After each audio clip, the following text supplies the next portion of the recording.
Mr. Meddle on the farm. Did you ever hear how Mr. Meddle went to visit his sister, the farmer's wife? It's a funny story, to be sure. Dame Henny wasn't at all pleased to see Meddle. She knew what a dreadful fellow he was for getting into a fix. But as he was her brother, she had to make him welcome. "You've come on rather a busy day for me," said Dame Henny. "It's baking day, you see, so I'm afraid I shan't have much time to spare you, Meddle." "Oh, don't worry about that," said Meddle. "I'll help you. I can go and collect the eggs and milk the cows and feed the pigs and..." "Meddle, I'd rather you didn't do a single thing," said Dame Henny at once. "You're no good on a farm at all. I don't believe you know the difference between a hen and a duck." Meddle was offended. He sat down and ate a piece of cake and drank a glass of milk without saying a word. Dame Henny hoped that he was so offended he would go home, but he didn't. "I'll just show my silly sister that I know a lot more than she thinks," he said to himself. "I'll just show her." So out he went to look for eggs. But Dame Henny had already hunted in all the nests and had taken every one. However, in 2 coops by themselves were 2 hens sitting on 12 eggs each, hatching them into chicks. Meddle didn't know they were hatching the eggs. He thought they had laid them all. "Ha!" he said, pleased. "Look at that! 12 eggs in this nest that my sister hasn't seen. And dear me, 12 in this one. Oh, you bad hen, you! You pecked my hand so hard that you've made it bleed." Meddle collected all the 24 eggs into a big basket. The hens screeched and pecked at him, for they were upset to see their precious eggs taken. But Meddle proudly took them back to Dame Henny. "Look here," he said, showing her the eggs. 24 eggs you missed this morning. What do you think of that? It's a good thing I came." "Meddle," said Dame Henny in amazement. "Where in the world did you find them? Has one of the hens been laying away?" "Oh no," said Meddle. "I found 12 eggs in one coop with a silly pecking hen on them, and 12 eggs in another." "Oh, you silly, stupid, meddling creature," cried Dame Henny in a rage. "Those are the eggs that the 2 hens are hatching into chicks for me. You may have spoilt them. Give them to me. I must take them back at once." Dame Henny snatched the eggs away from Meddle and ran off to put them back into the coops. Meddle was cross. He went out and looked at the pigs. "My, how hungry they are," he said, as he watched them rooting about in their sty. "I don't believe my sister gives them enough to eat." He rushed indoors. On the table was a big bowl full of some sort of mixture. Meddle took it and ran to the pigs. "This must be meant for you," he said, as he put the bowl down for the pigs to eat. "It looks like what they call pig wash." The pigs ran to the big bowl and began to gobble up the mixture there with joy. Dame Henny came back from the coops and stared into the sty. When she saw her basin there, she glared at Meddle. "Where did you get that basin, and what's in it?" she asked.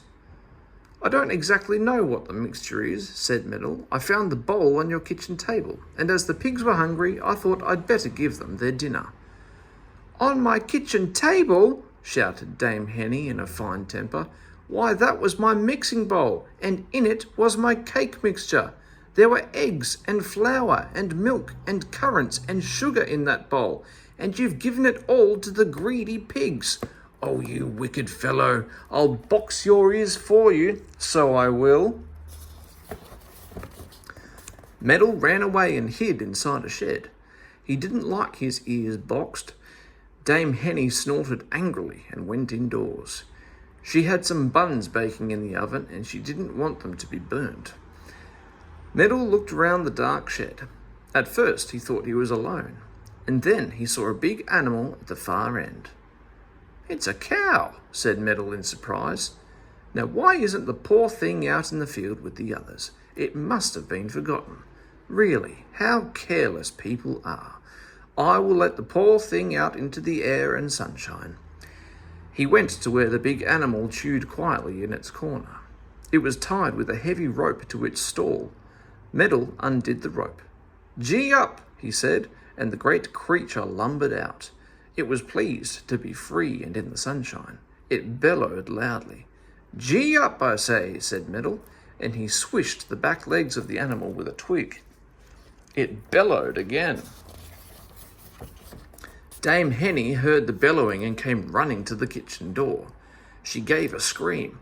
"Who's let out the bull?" she cried. Oh my, now what are we to do? Who's let out the bull? Help, help, the bull is loose."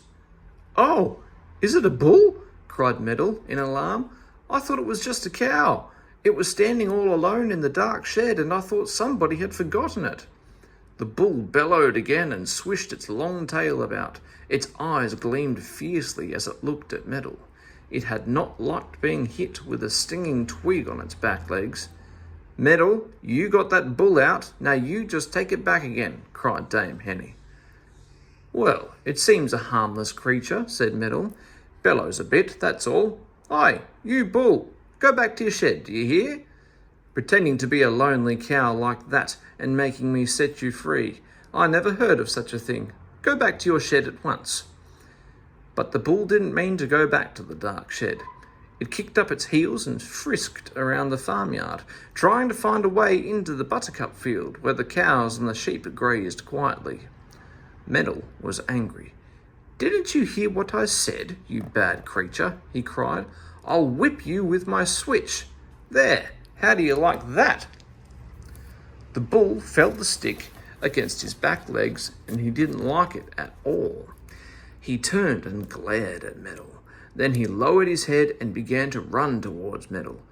"Run, Meddle, run! He'll toss you on his horns!" shouted Dame Henny.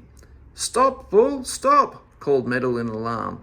"I'll open the gate into the field for you. Stop! Don't be silly. I'm your friend." "Brrrmph!" snorted the angry bull and rushed straight at Meddle. Meddle ran to the gate, but the bull caught him up. He tore 2 holes in Meddle's trousers and tossed him up into the air, right over the hedge, and dear me, Meddle fell neatly onto a cow's back. Smack! The cow was in a fright when she felt Meddle on her back. She tore round the field with Meddle clinging to her horns, and at that moment Farmer Henny came back home from market. When he saw Meddle on a cow, he was very angry, for he thought that someone was having a joke with his cows. He waited till the cow threw Meddle off, and then he stepped up to him with his big stick. "People that ride cows get a whipping," he said. Smack! Thud! Oh, stop!" cried Meddle. "I'm Meddle, your wife's brother. Don't you know me?" "Oh, yes, I know you all right," said the farmer, grinning. "That's why I'm going on." Smack! Thud! Meddle took to his heels and ran off like the wind. Farmer Henny laughed.